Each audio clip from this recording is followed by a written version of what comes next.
Cam Wurf, welcome to the Physical Performance Show.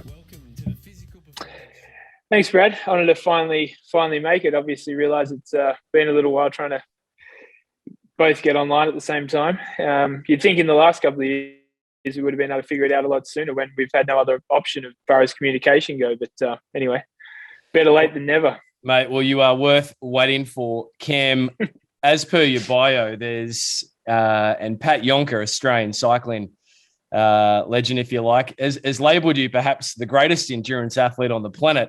It's a big rap, but in terms of your accolades, your bio, there's not much that you haven't done, from obviously elite rowing, Olympic Games representation for Australia, over to the professional peloton cycling, and now at the pointy end of World Ironman Triathlon. It's been quite the journey. I know you've lived it many times, but can you just take us back to where your interest in sport even started and why it was even birthed? Yeah, I mean, I grew up as a kid, all small towns. I was born in Tasmania. My mum and I moved to Port Macquarie when I was 2, which was the reason I went back to Australia in 2019 and did the Ironman there. Obviously, since I got into the sport, going back and doing, I learned to ride a bike there. I started swimming there. I used to do little athletics there. I mean, as everyone knows, I didn't actually do the sport of triathlon when I was a kid, but I certainly did all the sports, and obviously having done them all for the first time in Port Macquarie, that was that was quite a special one, especially having mum there, and I think it was pretty close to Mother's Day and all that. So so that was sort of where my nippers had a motorbike, soccer, rugby league, golf. Probably there was some other sports too.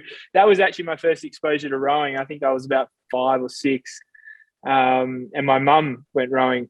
One of her work colleagues was into rowing, and my grandfathers had been top level rowers for Tasmania, back in the Stone Age. And so mum went out rowing one day. I remember being on the bank of my bike, sort of following her and one of her work colleagues up and down the river, and being pretty fascinated by it all. But it wasn't for another 6 years when I actually moved back to Tasmania that I got into rowing for the first time. But in between then, I grew up we moved to Lord Howe Island when I was 7 or 8. I finished primary school there, so around 4 years there.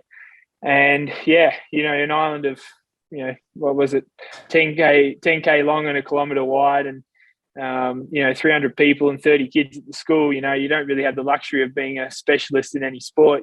You need to fill the team for every sport there possibly is. If we're playing football, we're playing soccer, we're playing golf, frisbee, baseball, whatever, tennis. You obviously got into everything. And just I guess maybe naturally being a competitive kid, you start watching TV and watching the highest level of sports and following all the heroes. Greg Norman, obviously in golf, Greg Welsh in triathlon at the time. And I guess the whole thing for Ironman was born because there was actually an event out on Lord Howe Island at that time. It was like a battle between the Ironman surf boys and the Ironman triathletes really. But Welshie was there, and it was after he'd won in 93. And so, or 94, whichever year it was.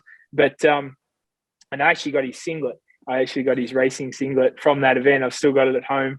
That was, where my, sort of really, I'd followed triathlon for whatever reason. And as I was a kid, you follow every sport. But actually meeting him, and I guess he was like the first big sports star that, I met, in person. And, I guess that was probably where the real seed for, or the passion for one day wanting to do Kona came in. And, here we are all these years later. So I think, it was just growing up in those small towns and being exposed to every sport, being a, naturally competitive kid and just a fan of sport, and naturally dreamed of being at the top of every sport on the planet. And felt that one day maybe I could, combine at least 2 of them and compete at the highest level in 2 different sports. So that was sort of always a goal growing up. And, here we are.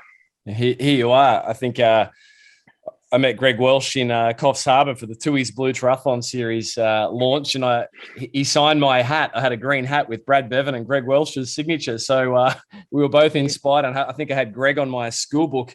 The cover for my year 9 English class book cover was Greg crossing the line in Hawaii. So, yeah, I mean, there's been such a great lineage of Australian endurance sporting stars.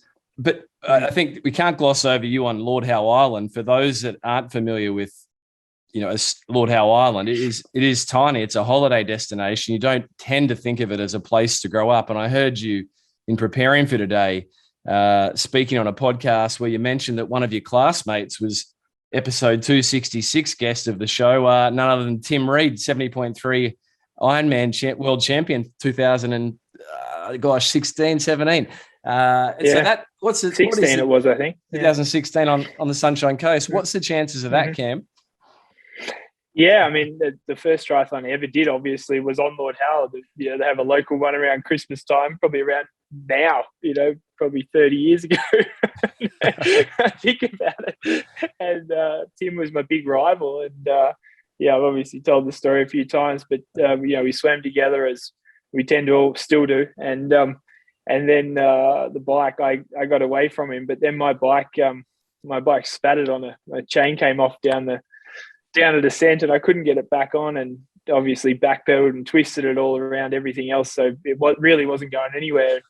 There's resort, it's the only way of transport pretty much on the island is bikes. And so I went past one of the guest houses. I knew, they had a bike rack pretty close to the road, and ditched my bike and grabbed one out of the rack and finished. I remember coming onto the road with just as Tim was catching me and chasing him down, and it was a lady's bike, so the big step-through frame and a basket on the front, and looking across at me thinking, what is going on here? You weren't on that before. And, we started the run together. And, I just remember that awkward, horrible-looking, waddle like a duck style that he still possesses today. And obviously he's been extremely effective for him, but being so humiliated that a guy that looks like that was running away from me, and he beat me. And, so that was probably both of our first ever triathlon, and fortunately since then I've got the better of the battles. Hello, Tim. Hello, Tim Reed. And Cam, the rowing trajectory. I mean, it continued right through to the highest levels, World Juniors, Olympic Games, outings. How do you reflect now? As a professional cyclist and Ironman triathlete on your rowing days? I mean, what did you learn from the rigors of rowing? I mean, can you get more lactate on any piece of equipment than a rowing erg? No, it's funny. I'm just at a team camp in Mallorca, and we've got a lot of young guys. If you've noticed in cycling, the big push towards recruiting the younger riders now. And they're all there doing lactate tests, etc. And they're like, "Where are you coming to do the lactate tests?" And I was like, "No, guys," I said. I did my first lactate test before you guys were born. I'm pretty up to date with how my lactate is now, and I know what it feels like when I'm at certain power zones. But they'd always they asked me, actually this question, and what was it like in the different sports? And I remember in rowing, I remember at Lake Burley Griffin, we'd go out there, and this is during period qualifying for the Olympics in 2004, and we had a pretty strong squad there. We used to do this session. It was, 10 times 1 minute on, 1 minute off. We do it 3 times. And in between each block, we'd check our lactate. I remember getting to 22 by the third one. It was, I've certainly produced some lactate in certainly more so than any other, than what I ever did in cycling when I did some testing. And I haven't actually done any in triathlon, but I guess it would be interesting to check it in running, because I think running, you could certainly hurt yourself. I'm off to Portland in a few weeks, so up with the night guys, so maybe I'll trust them to stick a pin in my finger and see what the blood lactate levels are again. Might be actually interesting. But tonight I got back in the gym. We've been planning, the year and where we can keep improving. And obviously coming into the sport of Ironman triathlon without a background in the sport, it takes a lot of work to get to the point where you can run and swim competitively with these guys. Fortunately, I guess, I'm reasonably competitive on the bike already. But so we could afford to focus, firstly probably more on the running, and now looking at the swimming, and but a bit of an opportunity we see now to improve is actually strength, and that was something that we hadn't worried about because I'd done so much of it in rowing. I mean, I was in the gym often 5 days a week, 1 or 2 hours. And I remember jumping in the squat rack tonight. I nearly cried when I had to have just a bar on my shoulders. It had been 15 years since I picked up a barbell. But it felt bloody good, I'll tell you that, to feel that burn, from those days of rowing. That every session was just hard. It was just, if it was there was no easy minutes in rowing, and you're always in that group environment. So there's always that competitiveness. And I guess alluding to, what I was saying, where I grew up in small towns and, being in every sport, and you just dream big, in everything. And so, in rowing, when you're in that environment, actually everything you want to be the best at absolutely everything. So that just basically meant suffering every single session. So, I think in endurance sport, there's definitely a tendency to get used to or accepting that it's not meant to be hard, because you're meant to be able to go for a long time. So you got to be a bit careful, which I think is true. You have to build a big foundation. But, I'm 38 years old now, and I've been doing, sport my whole life. And I think I've got a pretty good foundation. And we feel like it might be a good opportunity to go back and, revisit the younger years, I guess, a bit to, keep improving, as I do get older. Because, as I said, the last number of years has been spent, really just building the foundation on the running more so, and I guess a bit the swimming, and now seeing what we can do to get the top end speed, because of course the sport's continually moving along, and you want to stay at the pointy end of it. So rowing, I think I always say, people say, oh, what was your favorite sport? And I always say rowing, because it gave me the foundation to do everything I've done since. And that's not even just in sport, but in life in general. I think the classic example of the Olympic, explaining to someone how like any selection trial, but of course for me the Olympic trials was the really, really big one. We had three doubles sculling each other, and you rotated through, and I won basically every race, and having to get the most out of the other guys, knowing that you all sort of had a vested interest in getting yourself on the team. But so learning how to work with people that maybe necessarily didn't want to help you, but you had to somehow convince them that it was in their best interest to work with you, and skills like that, because at the end of the day, you got to get the result. You got to figure out how to succeed together, and so there's a lot of skills in rowing that I've certainly never come across in any other sport. So I really am grateful for the foundation I had in that.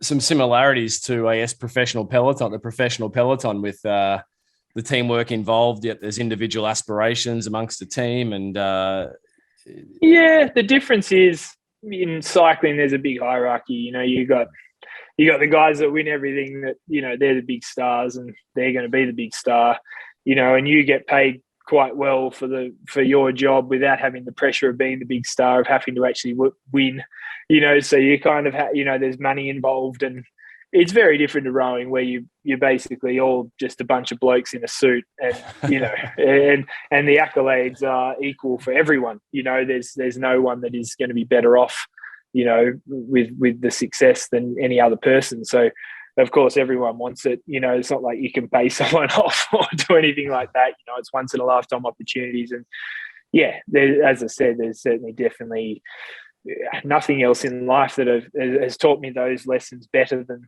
the sport of rowing. And discipline, dedication, you guys in a crew that are relying on you to be there. If I don't turn up in Andorra, we've got 14 guys living there, and we, I guess part of my role on the team is sort of keeping the group together as much as possible. And often we're all, if we're all in town, we're all there to meet at the Repsol service station, 10 o'clock in the morning, and we go out and train together. And but if someone doesn't turn up, we still go, and it doesn't really affect anything. Whereas if rowing, if you don't turn up, the whole crew can't get on the water. And there's it's a wonderful sport. And any parent that asks me whether their kid should get involved, I always say, as long as you don't mind not sleeping much anymore and getting out of bed early, then it's definitely a wonderful sport. Foundation for your kids. I grew up in Grafton, New South Wales. It was a big rowing town, but the irony is I was too busy with triathlon. Yeah, well, probably a similar time schedule anyway. Yeah, exactly. Cam, you realise there's going to be a few local hitters rocking up at the Repsol service station 10 a.m. in Indora now. Yeah, we certainly noticed there's quite a few people that even just ride past around that time to spot and see who they see. Obviously, we've got some pretty big stars in our team, so so no, that's cool. Cam, the transition out of the boat, I think it was circa 2006, your last row, into the professional cycling peloton. I know you competed in the Australian National Cycling Championships. The time trial finished 4th, not on that woman's bike from Lord Howe Island. You'd had an upgrade by then. No. Yeah. But how did that actually eventuate? How were you welcomed into such a selective competitive world? Yeah, it was that season 06 was it was interesting because I got tendonitis. The first time I'd ever been injured. I got tendonitis in my wrist, and it was a bit of we had a coach, an Italian coach that was a hard man, and he was in a bad mood one day, and he stuck us in the boat. We just got these new boats, these Italian boats, Filippi, beautiful boats, and I could tell straight away my rigging was wrong, and I said something, and he was, as I said, he wasn't in a good mood. And he said, "Oh, shut up! There's nothing wrong with you. Get on with it." And of course, me, stubbornly, pretty good at dealing with pain, just put up with it, and it really blew my wrist out quite badly, and it was like everyone was, "Oh, it's just tendonitis; it'll go away." And but it didn't. I knew it was bad, and it didn't go away. And in the end, after a few weeks of trying to treat it in Europe, they sent me back to Australia. One of the surgeons there was an expert in carpal tunnel, so just with the cricketers and so forth, have a lot of it, particularly the wicket keepers and soccer goalkeepers, etc., from such an extreme sort of hyperextension of the wrist. And they sliced it open, and I had some rest and was able to manage to get myself back for the World Championships. But during that sort of 6 weeks of recovery, I was on the bike and running flat out, and because I couldn't row, and I had to do a test pretty much as soon as because they didn't want to put me back in the team for Worlds. I had to do a test basically the day I was allowed to row again, and I was still one of the strongest in the group. I think just mind over matter more than anything. So they let me do Worlds, and we'd sailed through qualification and the semis, and sadly about 200 meters to go, leading the final, it blew out again, and we ended up 4th. So I didn't feel too good about that. More letting my partner down. We were obviously looking at Beijing, and we'd been smashed in Athens, and wanting to come back and do better. And we were still 4th, which was quite a good result. But I needed a big rake now to repair my wrist properly. And of course, I just got back on the bike during that few months that I had to have off.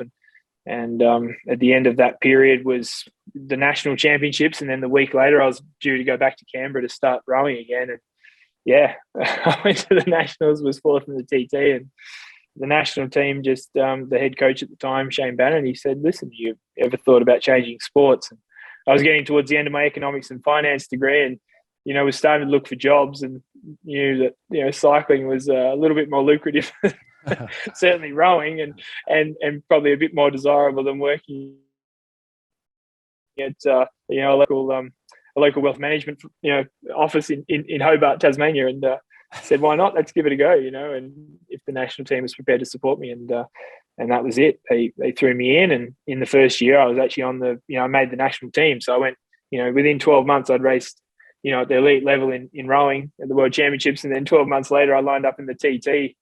I remember I went 9th off from the back, and I had David Miller behind me, and sort of went back through all the biggest names in the sport to Fabian Cancellara. And I remember the top section of the course, we sort of went out and up over a motorway bridge and back across and back down. And I was just sort of at the start of the wave, and I was just coming back off that section as Cancellara was entering, and just thinking, holy crap, like literally the 8 best time trials in the world, and then me in this section of road at the same time. And it was a bit of a spin out, but I'd set my target to do that in my first year. I felt if I'm going to change sports, there's no point doing it unless I can be at the same level, at the highest level of this sport. I may as well go back to rowing. So it was make or break. I managed to, make the team and, obviously start to talk to some bigger teams about potentially turning professional. And that was enough to, keep me, the dangle the carrot to keep going. And that's what ended up happening. And then you found your way into, I believe it was Liquid Gas. Was that your first pro team? Mm-hmm. How did that come about, Cam? Obviously, the promise was there, the signs were there, the talent was there, the ambition, the drive.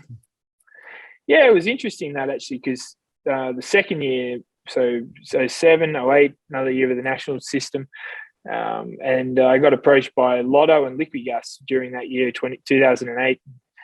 Yeah, I decided to go with Lotto because of Cadell, and for whatever reason, Cadell wasn't too happy about it, and I'd spoken to the management there, and they were going to meet with me in Varese at the World Championships. This was sort of in August. They said, "Yeah, we'll deal with the contract." They made me the offer. It was certainly pretty amazing for me at that time what they were offering, and enough for me to say no to Liquid Gas, and obviously excited to join Cadell, and and then sort of 2 months later they said, "Oh yeah, we'll meet you tomorrow." Blah blah blah, and Cadell, as I said, he wasn't super stoked about it. He felt I needed to earn it more or something. I'm not sure anyway. And the next day at 10 o'clock, they rang, "Oh, no, we need a couple more hours." And I was waiting. Sure enough, 4 or 5 hours later, I rang Aldo Sassi, who was our coach at the time. And he'd sort of been dealing with all of this with me. And he said that, that's not right. And he rang them and called back, and he was pretty mad. And he rang Liquid Gas straight away. And of course they said, "No, he can stick it up his jumper. He didn't want to ride with our team in the first place. He's not coming back to us now." And that was a bit of a kick in the teeth, to be honest. So, I had a couple more years in the lower division, and then, finally went back to Liquid Gas, in 2011. And, I guess enough time that they'd, felt that I'd learned my lesson for turning him down the first time, and got my shot. So that was cool. And how are things now with Cadell and yourself after that initial frost? It was funny because, at the time, Cadell was the reason I was working with Aldo. Cadell had been great. I mean, he'd been amazing to me. He'd taken me along to the Mapei Centre. I'd met him earlier that year at the Nationals. Told me I looked terrible on the bike. I'll organise a bike fitting for you. And he was really amazing. He took me there, introduced me to Aldo, as I said. Aldo started coaching me. I trained a bit with Cadell, so I don't really understand what sort of went on there. I remember him making a few comments about Matt Lloyd, who was the national champion at that time, about him being in the jersey and getting attention and whatever. I mean, I don't know. It was just, Cadell was just a bit different, but I mean, he's done so much for the sport, and I don't question what he did. And in the end, I mean, it hurt at the time, but it made me hungrier, to want to come back and not even to prove him wrong, but maybe more to prove him that, prove to him that I was worthy of being in the top flight. And even, back in 2011 at that time, he did, there was probably the option to go to BMC as well. And he certainly wasn't standing in my way at that point. So we've always been great mates and, good friends. And even through that, I as I said, he's a legend of the sport. And if he felt that it wasn't right, he was probably right, to be honest.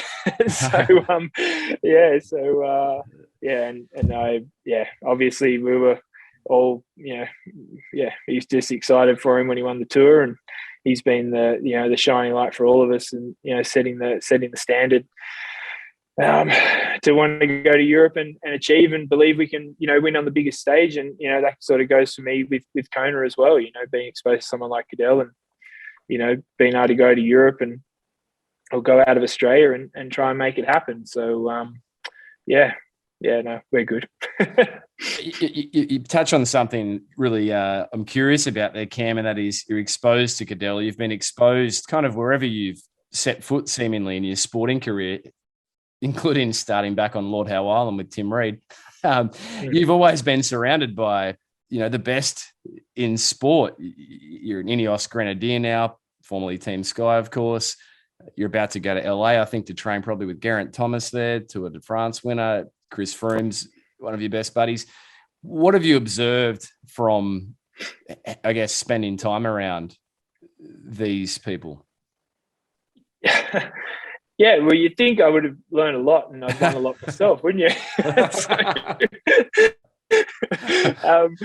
Yeah, I mean, yeah, I don't know. I mean, I think the big difference, I mean, I guess what I've learned is there's all of them, there's very, people that are very orientated towards themselves, like it's all about themselves. But all those guys seem to, and even Cadell, with what happened with Lotto, as I said, it's not an issue between us at all, and even wasn't at the time. It was a learning experience, but it's their ability to take you along with you, with them, and sort of happy to see you grow as well, and I guess, the relationship I brought to it was good work ethic. I'm a good trainer, and, I guess I pushed them enough, yet they knew they could beat me. So you were never really a threat, but you kind of help them with their training. I trained a lot with Drew Ginn and James Tompkins, our crew in 2004, and in theory, we should have, been challenging for a medal, but we fell apart, when it came to the pressure of the Olympics, whereas obviously they went on and won, comfortably. But as far as, prognostic speed goes, we in theory should have been very, very good. And they're two guys from rowing that I still keep in touch with, really the only two. And that's not because it's James and Drew, it's because they're great friends, and they've been great mentors to me.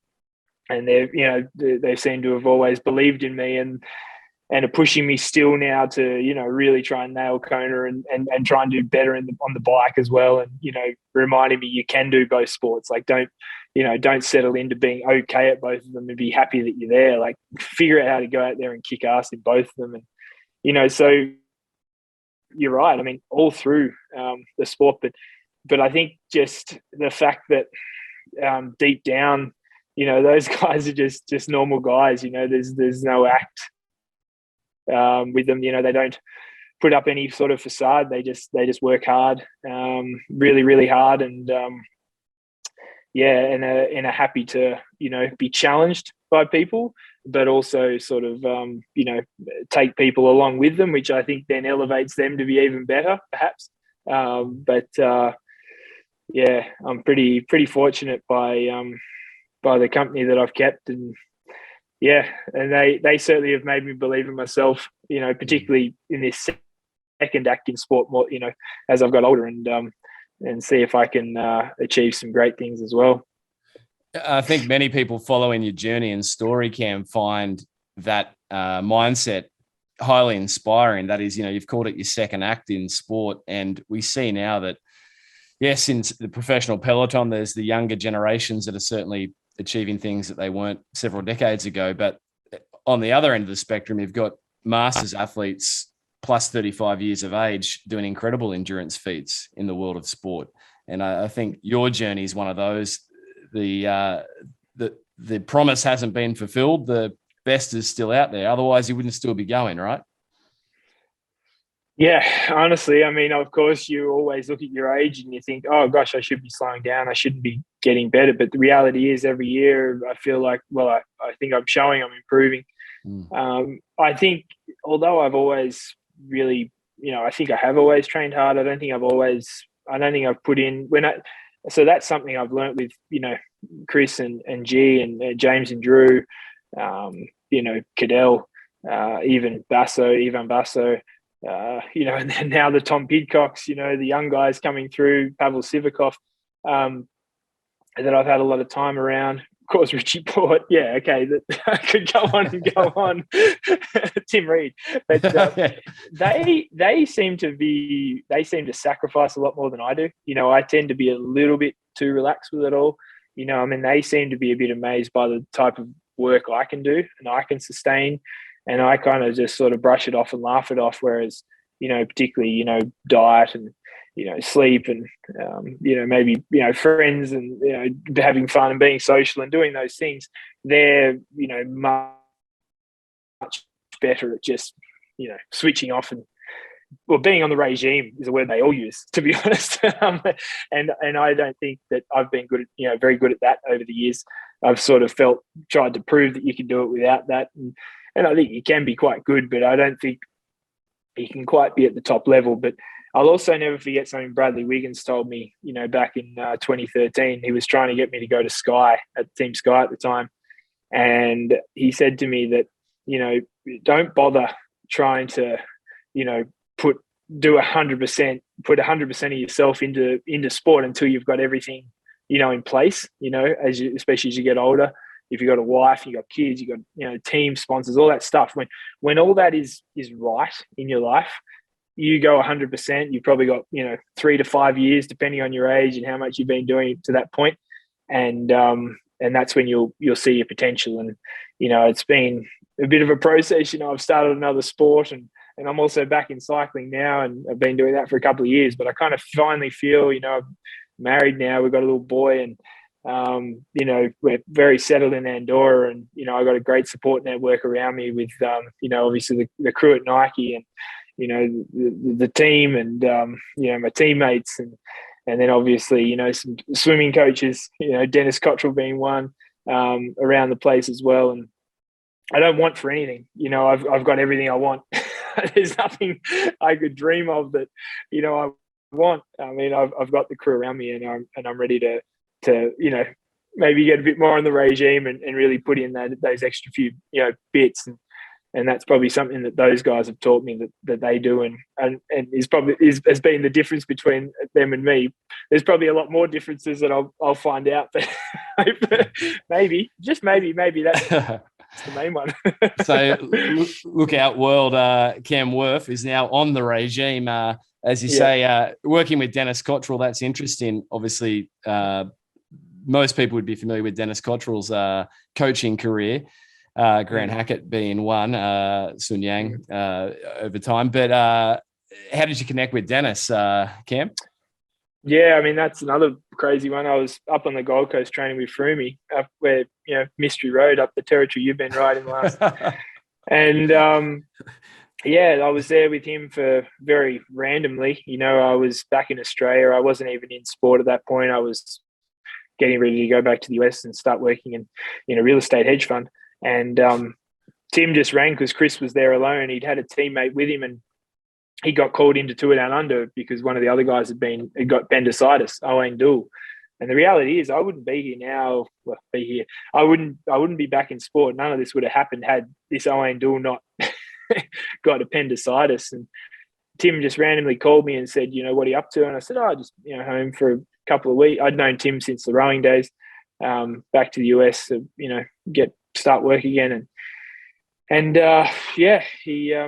he said, do you want to come up and train with Frumi for 10 days? He's got no one to ride with. And I was like, oh yeah, why not? That sounds like a great way to sort of, maybe finish up your sporting career and once and for all. And anyway, I went up and it went pretty well. It probably proved that I probably had something to offer sport, and they both sort of were like, well, what do you want to do? Are you interested in coming back to cycling? Do you want to do something else? And I'd been telling Tim that I'd done a couple of triathlons, including an Ironman, in my year away, just sort of for fun, because it's something I'd always wanted to do. And he felt that Ironman could be a sport that really suited me. So when we finished that little cycling block, Chris was heading off to the Sun Tour, and that afternoon Tim took me down to Miami pool. And yeah, I know it's quite a controversial subject with Sun Yang, but Dennis was down there coaching Sun Yang, and Tim said, "Can you teach Cameron to swim?"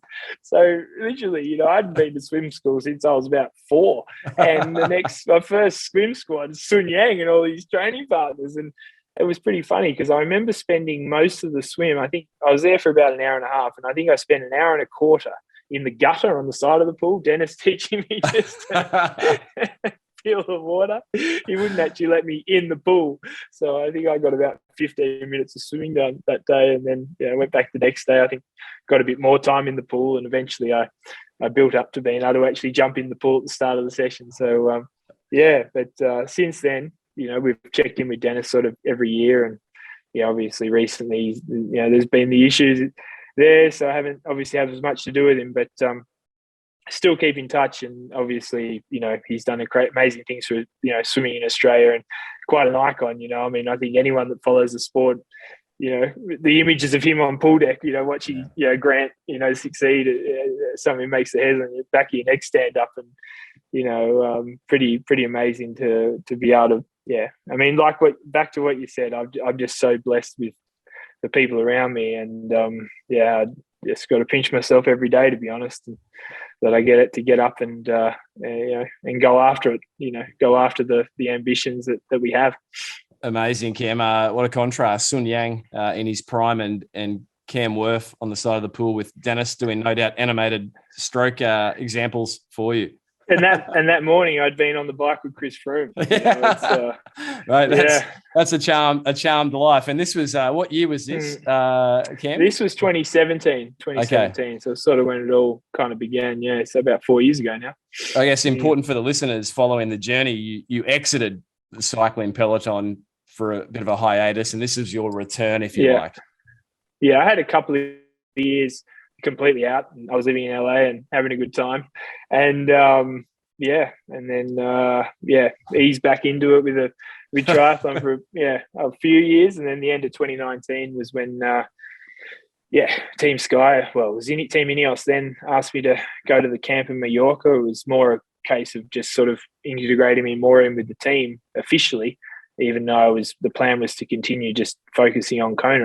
I'd just been fifth in Kona and focus on that, and one of the guys on the team ended up with a heart problem, and they had to basically pull him off the roster. And it was January, so normally you're not allowed to do that until sort of August, and they got special dispensation from the UCI to put me on, because I was already part of the drug testing protocol with Ironman. So normally you'd have to wait 6 months to be eligible for a new pro. And if someone's on another team, you have to deal with the transfer. So that was sort of without. So I was sort of just in the right place at the right time. I was actually in LA of all places. I was training with G.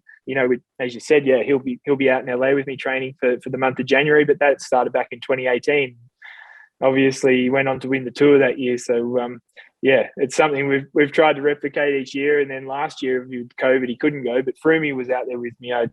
I got him into the Red Bull Center to, work on his rehab, because that's like that's the main rehab center for the Red Bull athletes. So he did a lot of work on that last year there. And, so I was with G in LA at the beginning of 2020 last year, and got a phone call to ask me if I wanted to get back into cycling, and I was like, why not? And I said, when do I start racing? I said, well, maybe we should start you ASAP so we can see where you're at. So I jumped on the plane, and incidentally, I went to Cadell's race. So and did that, and that was my first race in 6 years, over 6 years. A bike race. So straight back into the World Tour, and I remember we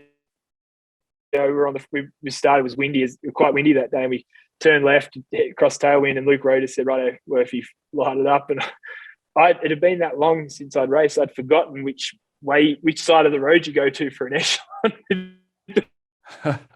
I just picked a side. Luckily, it was the right one, and put it in the gutter and did an almighty first turn. And the next thing, the peloton was in 5 groups, and we were away, and we were back racing, and that was it. It was like I'd never been gone. Eventually the race would come back together quite a way down, and I remember Leo Viviani, one of my teammates from Liquigas, who'd been spat out the back. He came back and said, "Bloody hell, Wurf, everyone was cursing you back first race, and they all knew it was you on the front, causing chaos at kilometre 0. No one attacks at kilometre 0." So, I thought that was the best way to come back in. I didn't want any free kicks. I didn't want any, ease back in. It's okay, you haven't raced for a long time. I wanted to come back in and show everyone, I'm I'm pretty good at the sport I'm doing now, and I can hold my own with you, that was great. And so I was back. That's huge. I remember your Instagram post announcing that you were joining the INEOS Grenadiers. And I think I double read it because I was like, really? Wow. That's, I guess lots of endurance athletes, triathletes harbor this.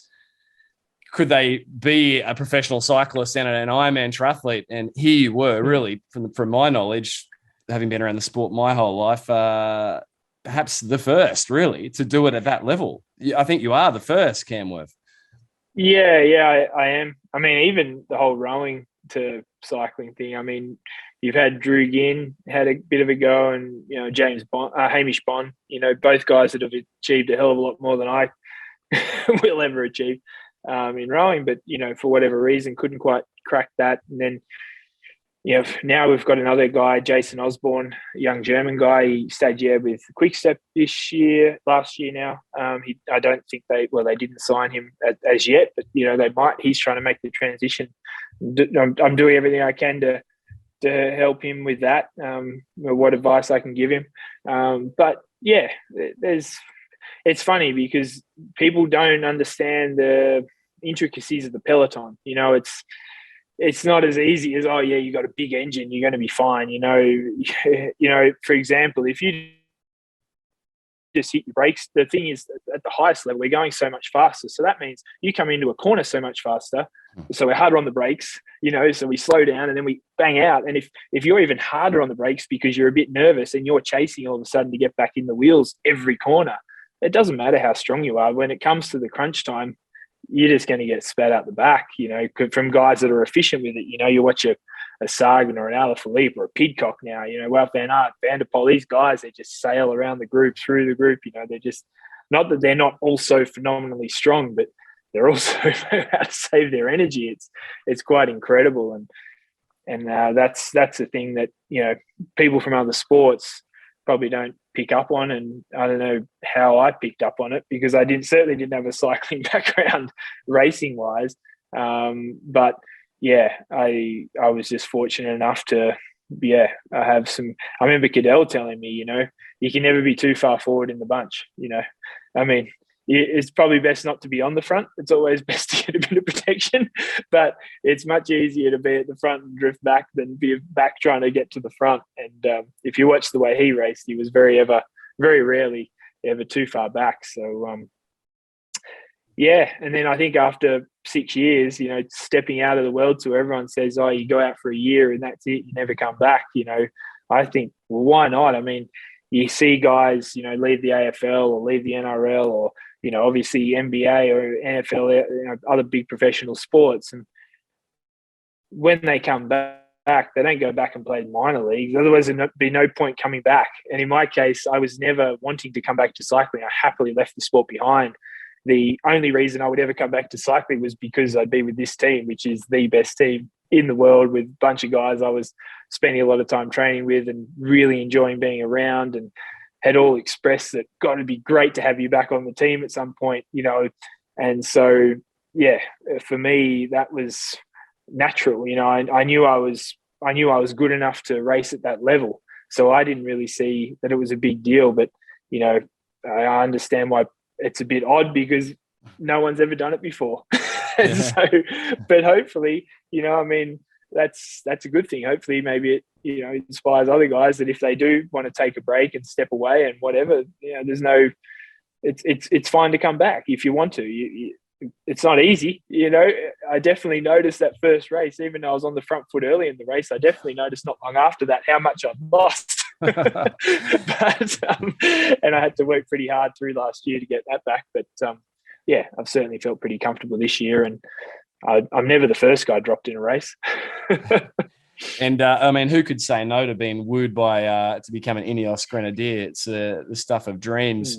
Cam, you've had some great success since you've been a Grenadier with some World Tour victories for the team. What would you say has been your highlight back on the bike at a professional level? You've done a lot. Yeah, I mean, Yeah, I mean, obviously last year there was quite a few seconds. This year the wins, Dylan Van Baal winning the classic. That was great, because that was probably the only classic I felt like I really contributed. The rest was a bit of a baptism of fire, learning, because I'd never done those races before, and was sort of learning my way through them. And that one, we were pumped for it. We knew Dylan was up for it. He felt really confident. He'd been working his way through, and I remember on the new climb one, so not the cobbled one, the road climb into where the cobbled section start. We were controlling the race, and sure enough, Vanderpoel did his normal, 100K out for the finish attack, and I went after him, and it felt good. We had a bit of a group, of course. It ended up sort of getting shut down, but then I was at the front, and I was able to control the front of the peloton, and keep Dylan at the front, because one of his biggest issues in the previous races was he was getting too far caught behind. He had to work his way through the field all the time, and we felt if we could make sure he was at the front, then he'd be very hard to stop if he attacked. And yeah, sure enough, then we hit sort of the next cobbled sector, around 60, 70K to go, and yeah, he formed a bit of a selection, and then he attacked them on the next one and rode solo for the last 50K to win. So, that was exciting, because I really actually felt like I was a part of it. But Tom Pidcock, being there for his first win, as a pro, that was really special. And then, Ethan Hayter, I've done quite a few races with him, and I call him the rough diamond. Pidcock's the diamond, and Ethan's the rough diamond. I think everyone's going to hear a lot more about Ethan Hayter, in the future, in the coming years. And so it was great with him too. But probably the highlight was definitely the Vuelta last year with Richard Carapaz, and we had quite an eclectic group. Carapaz, Andre Amador, Ivan Sosa, Froome, myself, Polish guy Mikael Golas was there, Dylan Berbal, and we had a Brandon Rivera one. He was only there a day though, so we lost Golas after a week. His wife got COVID, he had to go home. So we're down to 6. Jumbo Visma, they lost Dumoulin early, so they were down to 7. But, it was just back and forth. I don't know if you followed the race, but there was never more than seconds between, bonus seconds between Roglic and obviously Carapaz the whole time. And they swapped the lead, 3 or 4 times during the race. I remember the first day he took the jersey, we were, it was a horrible day, and we were climbing up this climb, and everyone was sort of adjusting, putting jackets on and gloves and whatever for the descent, because it was going to be freezing. And I was trying to put my jacket on. I'm not very competent with that sort of thing in the wet. And as I was drifting back through the group, I saw Roglic struggling with his gloves, and I was thinking, he's not going to get them on. And so I just dropped my jacket on the ground, raced back to the front. So I'm just in the jersey, and said to Carapaz and Amador, I said, let's go. And Golas was there too. And we just smacked it through over the top of the climb, through this tunnel, came out the other side. I was full gas, and we hit the other side, roaring rain. It was probably, I don't know, it was got to be minus degrees. It was freezing. I instantly froze, and off they went. And I'm drifting back through the field in my jersey. It just got hypothermia, like shaky like this. And it would have been 3 or 4 minutes before I saw Roglic, and I was like, sorry, mate. Anyway, he got down. They dragged him back. His whole team came back for him. I stayed with him. I was on the radio telling our director, Roglic dropped. And they said they were sitting in the car, and they're thinking, how would Cameron know that? It was on a climb. He wouldn't be at the front. He wouldn't know where Roglic is. And then they caught us first, and they're like, wow, Roglic is right there with you. Anyway, they did. They got him back on. But then just as they got him back on, Carapaz attacked and, of course, took the jersey. And, moments like that, just like those spur of the moment decisions, stuff I never thought I'd get a chance to do again, and stuff that I'd watched and seen opportunistic moves. And that guy's so bloody good. It's really hard to find a way to shake him, and anyway, yeah, it was just a great battle, every day, crosswinds, sections, and, getting to climbs, and, I love the Vuelta. And I think that we realized that my running program, so the schedule we do, basically a 6-day cycle, and have a day off each week. And the Vuelta was they dropped a few stages, so we're down to 18 days, so it was 6 days, one off. I really didn't, as the race went on, I got further and further, I felt like more of a bit of a boss. I definitely felt a lot fresher compared to a lot of guys. And I think it was because I was very much used to that, kind of intensity, hard intensity, day in, day out for 6 days straight. And then you could recover on a day and go at it again. And so I definitely felt like, because everyone was quite shocked at how well I handled a Grand Tour. I said, well, I think that's because of my running. So it's good that training for triathlon has definitely helped my return to the World Tour in some ways. I mean, a question that comes up for you all the time is, how do you juggle both? I mean, the running workloads, running is unforgiving in terms of the loads, the demands on the body. I know for a period there, you were running up to 100-kilometer weeks, and you dropped off your cycling to do that. Is it a give and take type approach, Cam, or how do you sort of structure that out? Yeah, definitely. I mean, well, obviously last year I didn't have to worry because there was 2 years ago, 2020, there was no races, so nothing happened. So I could, even though I was always ready to go for a triathlon should something have happened, as in more ready to be able to do some training to go to a triathlon. I didn't obviously really have to do it. But this year, obviously there's definitely some give and take. And I guess it was the first time where I could prove that I could do both sports at the highest level, and early in the year, I'd raced quite a bit. I didn't do a lot of training. I tried to do a couple of races. First one was a bit of a disaster, more from a nutritional standpoint. I just had forgotten about when you got a team car behind you and people handing you bottles all the time, you kind of forget about the self-reliance stuff. And I fell apart pretty badly in the first race I did. But then the second 1.5 in Andorra was, a little bit better. I'd had a chance to do a little bit more training, and then obviously I then went away. I did a stage race after that. It was actually, quite a good one. And then I came back. I had 4 or 5 weeks before it was Copenhagen, and Copenhagen was never a plan, but that was sort of, I had that 4 or 5 weeks free to do some training as the first block to build up to Kona. And the night guys were a bit concerned that, I was actually at quite a high level and felt that I needed to take a break. Because I worried about me sort of pushing a bit too hard a bit early, and it sort of suggested I take a 10-day break. And then I was meant to do a few bike races and then do the final build to Kona. And I said, well, I don't want to just take a break. I knew there was either Frankfurt one weekend or Copenhagen the next weekend. I kind of looked at the field, and I saw Lionel was racing in Copenhagen. I felt, well, Lionel's always a good benchmark. He's always pretty solid. And so I'll go there and, see where I'm at. And obviously, I was pretty comfortable there. So gave us a lot of optimism that we're on the right track for Kona. But, in that case, I'd had a good block of racing, so I was nice and fit. And then I was able to push myself pretty hard in my running and swimming for that period to really get into good triathlon shape. And then fast forward to, obviously Kona got scrapped.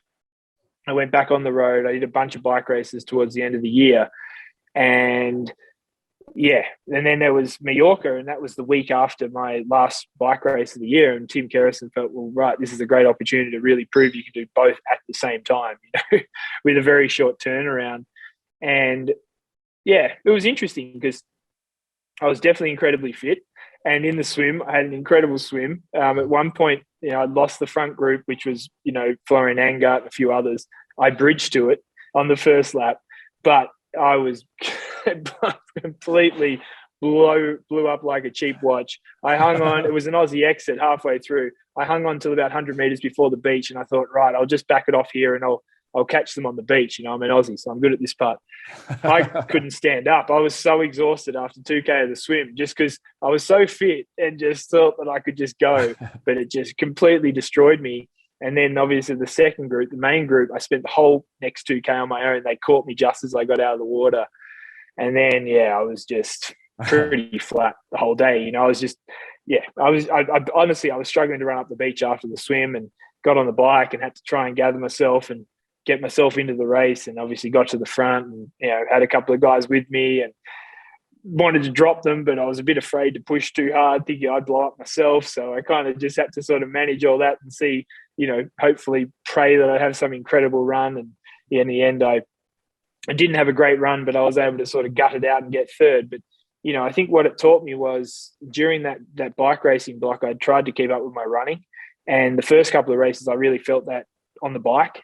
And so we sort of tried to cut that back then and try and get a bit more into the pool. But then it became difficult just with COVID and restrictions, etc.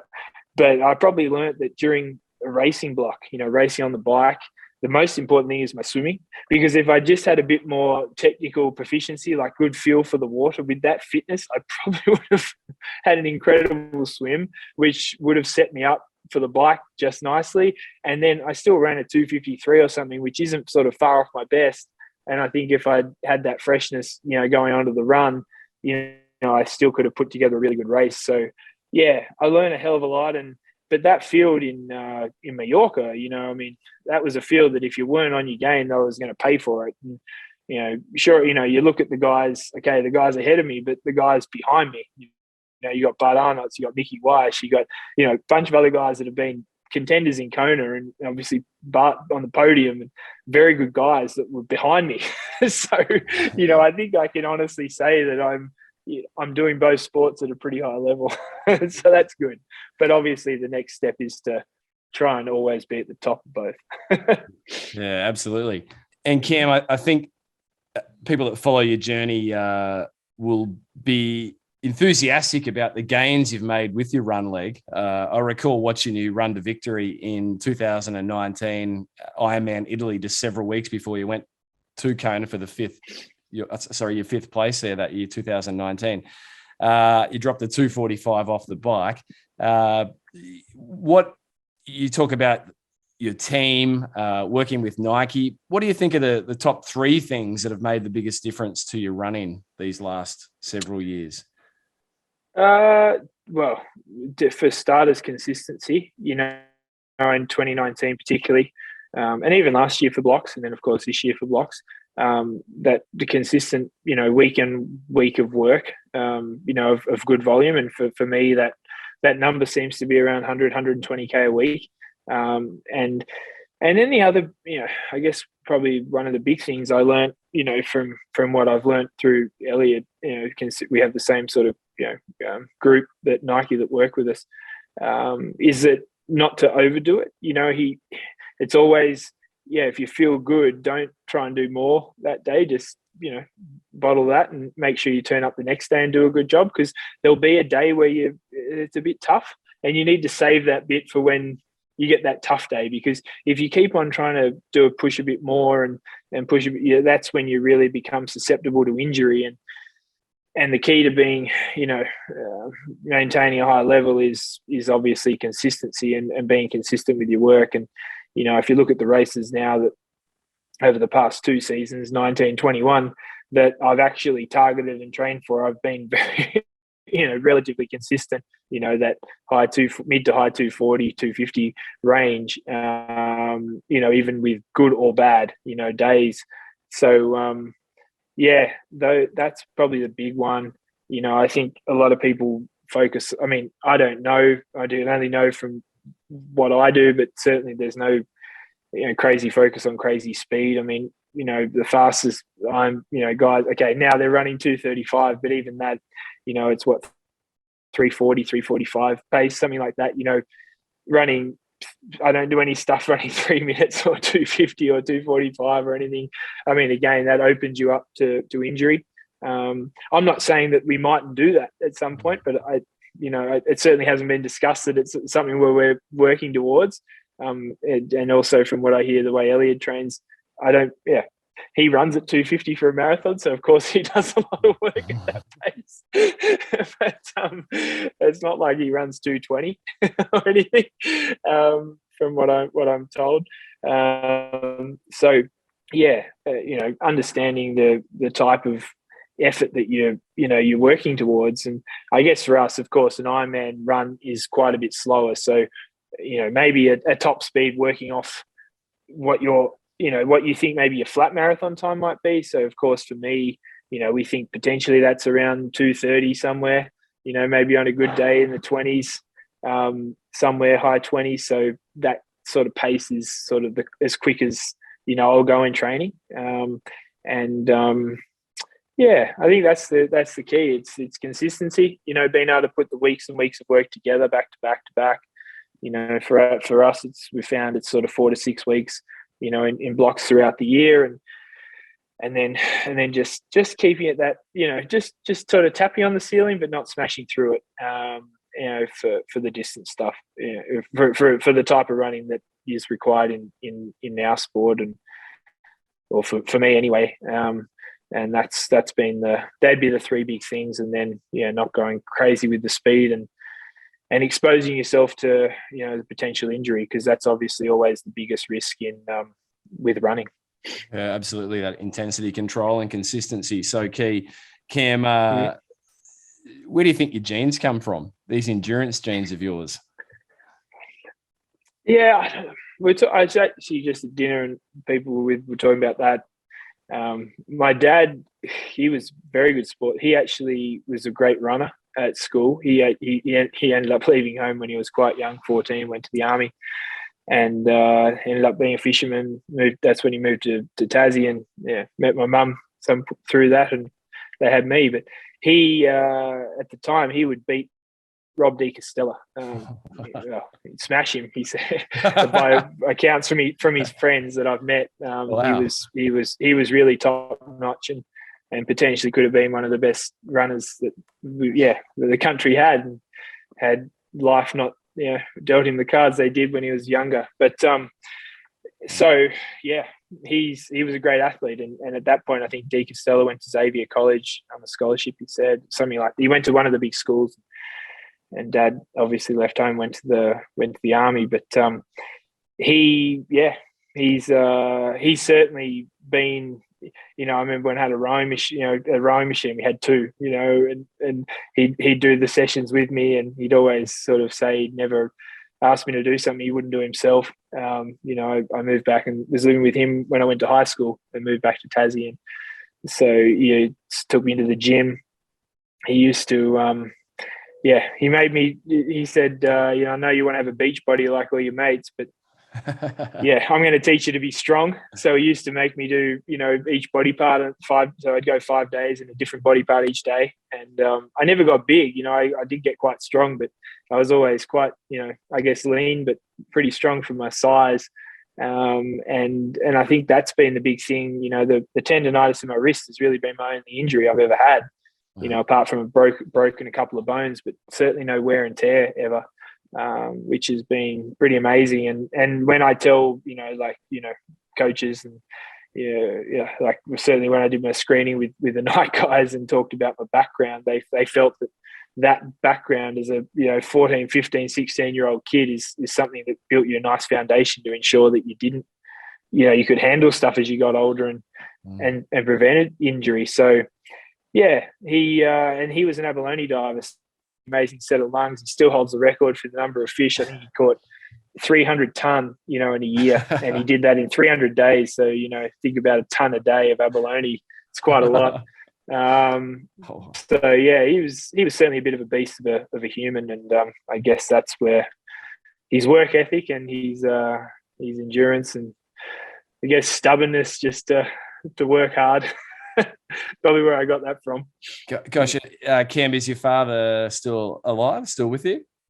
Yeah, he is. Yeah, he's she lives up in Noosa. He lives in Peregian, on the Sunshine Coast. Haven't seen him for a couple of years, but he's still there, and he's well into the cycling now. He's obviously got a couple of nice Pinarellos and cruise around with his mates. And I think whenever he does the local Grand Fondos and whatever, he's certainly at the pointy end of his age group and probably a couple below him. So he's a good athlete, that's for sure. Is the envy of the local chain gang with the latest Pinarello equipment. Cam, there's a few listener questions that have come through. One's from Tom Cal. Tom asks, what does Cam rate as his best ever performance in his life? Big question. It's a tricky one. Yeah, it is. It's easy when everything goes well. When everything goes perfectly. And I've had a number of wins in all sports. But I guess, Kona in 19 stands out because that was a really tough day. I didn't have a good swim. I was, I think the whole Italy thing, I don't think it was so much Italy. I think, it was probably started with Italy, the travel. We got it all a bit wrong. The time zone, all of that, how you handle that yourself. And I was pretty flat, didn't have a good swim. The bike really wasn't going how I planned. It was a bit like Mallorca, I kind of wanted to drop everyone, but I was also afraid I'd blow myself up and had to back myself for the run. And then I was right in that mixing pot in the run where at any moment, if your head fell off, you could easily end up 20th, or, I could stay in the fight for the top 5. And, and I think, I've always felt that I need to be good enough to win Kona on my worst day. And I wasn't good enough to win it that day, but, I was good enough to be in the top 5. And Mike Riley, it was mighty opportunistic that I'd never spoken to Mike before, and I saw him a couple of days before. And he said, they've got everyone been following me, and everyone's really excited to see what I can do, and see if someone can finally take it to the Germans. And I was obviously really flattered by that. But he said, just remember this. He said, there's going to be so much out of your control out there on Saturday, but the one thing you can control is your attitude. And I just remember thinking, in the swim, and then thinking, no, just stay here. You're just going to have to figure it out, get out of the water, get into the race, see what happens.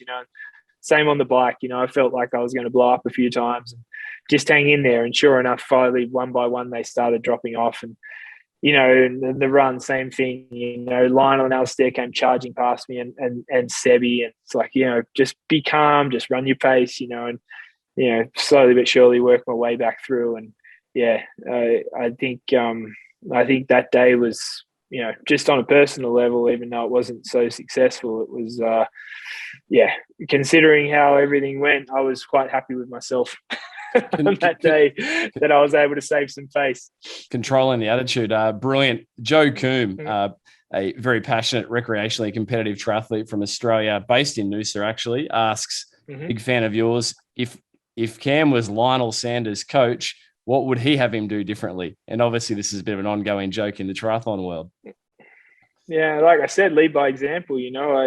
I said that to him. I said, mate, I'll just show you what to do. And just try and keep up, and got him back on track, didn't it? But in all honesty, I'm a huge fan of Lionel. Everyone in the sport's a huge fan of Lionel. He wears his heart on his sleeve, and love that. But one thing I've said to Lionel, he hates it when I say this, is he's got to understand that everyone trains hard. I think he has this conception that he works harder than everyone else. He suffers more than everyone else. He does all this, he does it tougher than everyone else. So it's like, mate, everyone's tough at this level. Everyone works hard at this level. Otherwise, you're not here. If you're banking on being that, you're probably worrying too much about the wrong thing. Just focus on, working your ass off and doing your thing, and go and race. And that. And I've said that to him a number of times, and I don't know if he listens. But, I keep trying to give him that bit of advice, because he certainly carries on a bit about being how tough he is, that's for sure. Oh, it's part of the brand, isn't it? Lionel Sanders' brand. Cam, a couple of quick rapid fire questions in the performance round. Here we go. Training session most disliked. Oh gosh. In which discipline? You choose. Doesn't matter. You choose. Oh, okay. Well, I'd say anything. Man, honestly, I love training. I love exercise. I love getting out and going training every single day. I guess I hate days off. Well, there's your answer. Training session. Flipping that. Training session most loved. Yeah, I hate the off season. I don't think you're alone on that, Cam. Somehow, is there a training session that you absolutely love more than anything? Anything else? I guess a good the adventures. The things that stand out for me are like the adventures that particularly like Richie Port and I, we did 400K one day on his birthday. Froomey and I, we rode all through, Tambourine and up to the border and back, and we finished at is it Binnaburra, and did and we got off and we actually ran up in the forest there, did like a 21K loop one day, swam at the waterfalls during that, and another time we rode from Châtel to back to Monaco, so in the Alps back to Monaco, but the first night we just rode and finished on top of the Grenadier. It was like 250K. And I remember doing the first 200K on the TT bike and Froomey being just in bits. And then, we had to go up the Galibier, and I was way better shape than him, and I'll never forget that. And, but yeah, I think those, and then Richie Port and I doing the Madone. Yeah. But yeah, I think those adventure days, the days that are, obviously it's a crazy training session, but it doesn't feel like that because it's an adventure, and it's something I wrote down a bunch of things in my book. I know this isn't rapid fire, but I wrote down a bunch of notes in my book on the flight over, and one of the things that I wrote down for this year is embrace the adventures more, and not going on the old cuckoo side of loving the experience and all of that stuff, but just not being afraid to go out there and do something a bit crazy, training session wise, not being too protected. That's the thing I learned with Froomey particularly, they don't wrap him up in cotton wool. It's they definitely, I remember one day we rode to Byron Bay. We went via Nimbin. We actually met Tim Reed in Nimbin. That was quite an eye opener, but got there and went for a swim with the sharks, and just those sort of things for me are the things that I can't wait to get out of bed for in the morning when I know we've got something like that on. I think anyone that's passionate about their training can resonate with those adventure days. That's brilliant, Cam. Yeah. Pre-race meal, have you dialed in what you ingest before you take to a stage of a Grand Tour or an Ironman, or what's the go there, Cam? No, I seem to have something different. I'm very territorial with the way I eat. I guess when I'm in the US, I seem to have an oatmeal. They're big on their, they call it oatmeal. We call it porridge. But, in Australia, I grew up on banana and sugar, or banana and honey on toast. So I remember having that before Port Macquarie. In Italy, I remember, I went down for breakfast and all they had was pasta and rice. So, okay, pasta. I had rice with a bit of milk and honey. And in Copenhagen, I think I had carrot cake for breakfast because I couldn't really find anything else I really wanted. So, I haven't really dialed it in, just sort of what's there, what I feel for. I mean, the reality is the meals in the day, the couple of days before are the most important, particularly 2 days, probably 2 days before, the dinner 2 days out, lunch, dinner that night, are probably the most important to fuel the tank. In the morning, it's just placebo, make yourself feel good. And, I don't stress too much about that. Just make sure I'm happy and at least mentally think that I've got a full tank, and that's the most important thing. Yeah, gosh. Worry about the rest once you get on the course. Some good insights there, though, Cam. Who's the athlete Cam Wurf most admires and why? Tom Brady, for sure. Tom Brady. We share the same birthday, 3rd of August. There you go. Obviously, he's quite a bit older than me, but no. So I think that, and working, Nike are kind of pushing me to sort of go try and stay and keep improving for as long as possible. And, watching what he's done, is pretty phenomenal, and certainly gives you, even though it's a completely different sport, but any sport, to be the best at any sport is not easy. It doesn't matter what the sport is, and I think sharing the same birthday and what he's achieving at 44, 45 years of age is extremely motivational to give me the belief that my best days are still ahead. Tom Brady, he's my man. TB. Cam, toughest competitor you've ever raced against? Who'd that be and why? Tough question. Yeah. I guess, I mean, the thing is in triathlon, I haven't really, I haven't really had close battles. I've either won or lost. So, yeah, but, yeah, I mean, gosh, I've raced so many people over the years. But, yeah, I mean, yeah, I guess in cycling, Roglic is a real pain in the ass. Like, he's good. He's a tough bastard. He's really hard to beat. You rock up even more than Pogacar, of course, but I haven't actually raced against him. And when I have, he hasn't actually generally been at his best and winning. But whenever I've been at those bigger races and Roglic has been there, oh man, he's just so good. He has an intimidation about him. You just know you're in for a real fight if you want to beat the guy, and his team, his team really rally around him, and you're just fighting with him all day. Like so yeah, going up against those guys is obviously is you're always in for a fight when you're there. And Quick Step.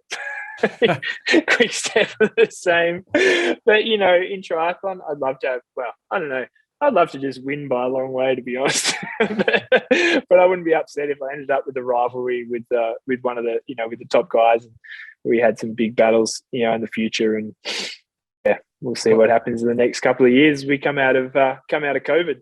Watch this space, Cam. Best recovery tip. Mm-hmm. A free tip. Sorry, Cam. Well, your best recovery tip.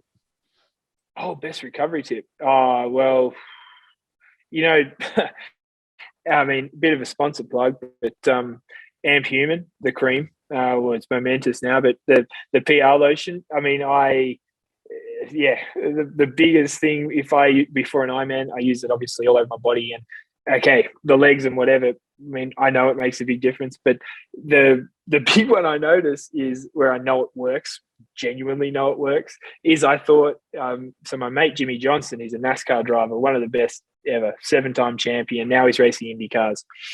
I gave some to him, and he had his Masseur before the race, rub it all over his body, because car in the NASCAR, they're like driving an old an old WBU, with the 308 in it, and he just whole body hurts after a race. So he used this cream, and he said the next day I met him the next morning. It was a race in California. We went for a run on Muscle Beach down in Santa Monica. It was like 5 a.m. He said, "Mate, I cannot believe how good I feel." It was the first time he'd been racing 20 years, and he's normally his inside butt cheek, because they're on the angle, just excruciating. He said he couldn't feel a thing. Anyway, that was must have been 2018. And I thought about it. I was like, damn, the one thing that hurts me the most after a triathlon, that you expect the body parts, the legs, arms, etc., is my neck from being in the TT position. So I started putting that cream on my neck. I never get a sore neck anymore.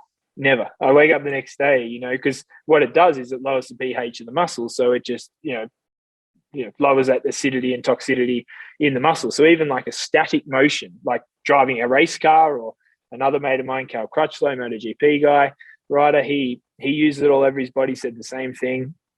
That for me is the best tip I've got. I'm sorry it's a sponsor plug, because they're definitely one of my sponsors, but yeah, I think if anyone knows me, they know me pretty well. I only work with products and companies that I genuinely believe in, and that's definitely one of them. So poor form prevention cream, I like to call that stuff. Yeah.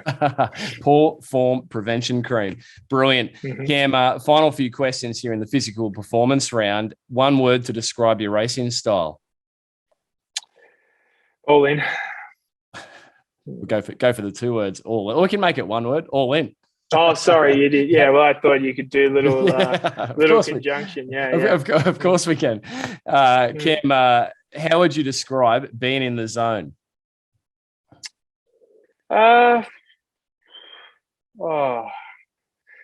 You just think clearly. You just what's going on around you. I remember, in Kona in 2018 when I had a really good swim, and I remember being able to see I could tell who everyone was around me. I could see. I remember Tim Reed, actually. I think I followed him in the swim, and I saw Patrick not far away, and I knew where everyone was. I remember same thing in Italy that year. In 19, just having complete awareness of what was going on there, and in quite a chaotic situation. And then in Copenhagen, on the run this year, I remember I didn't, not one cup did I drop on the ground. I put everything I took in the bin. I was always alert to where the rubbish bins were, and it's why I knew I was just in complete control of what I was doing, and gels, nothing went on the ground that day. I would run just up the road, drop it in, I never missed a shot, and so that for me is just when you're just extremely calm and completely aware of, the brain's working. I mean, that's one of your biggest muscles that, so it takes a huge amount of fuel. That's when you've got everything just really dialed, when that's just nice and clear. Wow. You make the right decision. Yeah, wow, that's insightful, Cam. And final question in the performance round, you may have touched on it already with that epic 400K ride, for example, with Richie Port, but toughest session you've ever done. We know that epic sessions don't make champions, but still fun question. Yeah, I think, I think actually this year before Copenhagen, I did a day where I rode back from Barcelona back to Andorra, and it was 45 degrees. It was so hot that your bottle hurt to hold. And and it was like 8 hours in the saddle, and then I got home, and it was obviously a bit of a mess. I'd been a mess pretty much the whole ride, and I went up to my gym and did 10K on the treadmill as well, just to finish myself off. So, I think probably that's fresh in my mind, that one anyway. Much takes the cake of being the toughest, the most uncomfortable I feel like I've been for quite a period of time. Yeah. Brilliant. Cam, you're out of the performance round.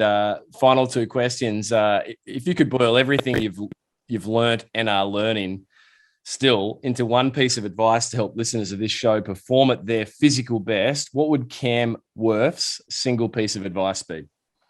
Tough one. Yeah.